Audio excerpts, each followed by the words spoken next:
Non, ce qui n'est pas démocratique, c'est de faire un calendrier absolument restreint et d'essayer de le faire passer à tout prix, avec en plus un nombre d'éléments qui vont faire la loi, qui seront pris ensuite par ordonnance, par décret, qu'on ne connaît pas.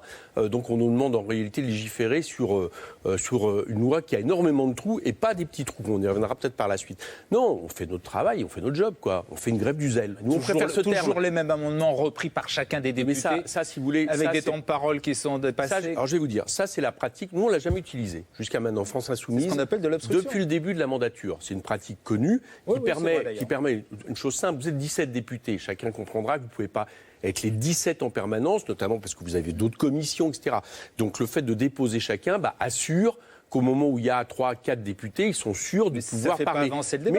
Mais non, mais la question n'est pas d'avancer le débat, la question elle est bloquée, de les freiner. Ah, c'est bien, de bloquer. Mais c'est clair, nous le revendiquons. Ils sont en train de vouloir faire passer en force une loi qui est minoritaire dans le pays, qui a la majorité des syndicats contre lui et qui est une catastrophe à la fois sur le plan social, en plus une loi mal fichue d'usine à gaz, ça se révèle tous les jours. Donc ne croyez pas qu'on va leur faciliter le travail, qu'on va leur lancer des fleurs.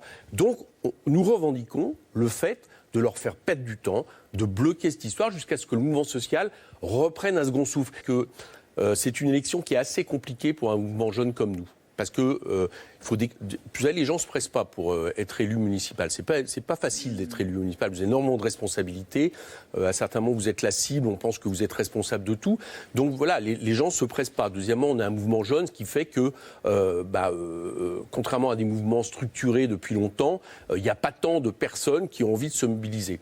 Et puis, on a une situation aussi qui fait que notre diversité dans le pays, la diversité des situations locales, nous force quelque part à nous adapter. Mais on a quand même trois critères. Le premier critère, c'est de faciliter, tant que faire se peut, l'auto-organisation, l'implication citoyenne, des listes citoyennes. Moi, par exemple, à Saint-Ouen ou à Saint-Denis, 2 listes que je soutiens, ou à Épinay, ce sont des listes citoyennes. Deuxième chose, évidemment, à faire en sorte, en fonction d'être le plus près possible de notre programme, qu'on batte des mairies, on renverse des mairies qui font une politique de droite ou empêcher les marcheurs d'accéder, évidemment, à fortiori l'extrême droite. Et troisième critère, d'avoir des élus. Moi, vous allez voir, j'attire l'attention des gens. Ils vont voir très souvent, il y a quand même beaucoup d'endroits dans le pays, la plupart en tout cas des grandes villes, où il y a le logo France Insoumise qui soutient une liste. J'invite les électeurs à se repérer à ça.